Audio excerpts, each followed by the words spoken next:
life, every day, late at night, not okay. All I want, and I pray, all I need.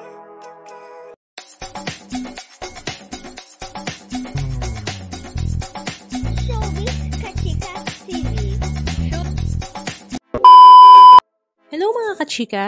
Ilang linggo na nga rin halos after nga ng napakapasabog at big revelation ng ending ng Can't Buy Me Love na TV series ng ABS-CBN Kapamilya. At talaga namang miss na nga ng kanilang mga fans at ng mga netizens ang mga full cast dito. At hindi nga lang yon dahil ang mga mismong cast nga ng CBML ay talaga namang miss na nga rin ang isa't isa. Kaya naman nag-set nga sila ng isang dinner date kung saan punong-puno ng tawanan, kulitan, kwentuhan ang kanilang ganap. Present nga sila Rupa Gutierrez, Agot Isidro, Direk Ruel Santiago, ang Tio Sister na sila Bel Mariano, Maris Racal, Kayla Estrada, Joao Constancia, Donnie Pangilinan, Albi Cosino, at Darren Espanto. At dahil ngayon na nga lang din sila nagkita-kita, ay isinelebrate na nga rin nila ang birthday ng isa't isa. Halika at panoorin natin ang ilan sa mga video clips ganap na kanilang ibinahagi.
Anong masasabi nyo mga kachika? Just comment down below.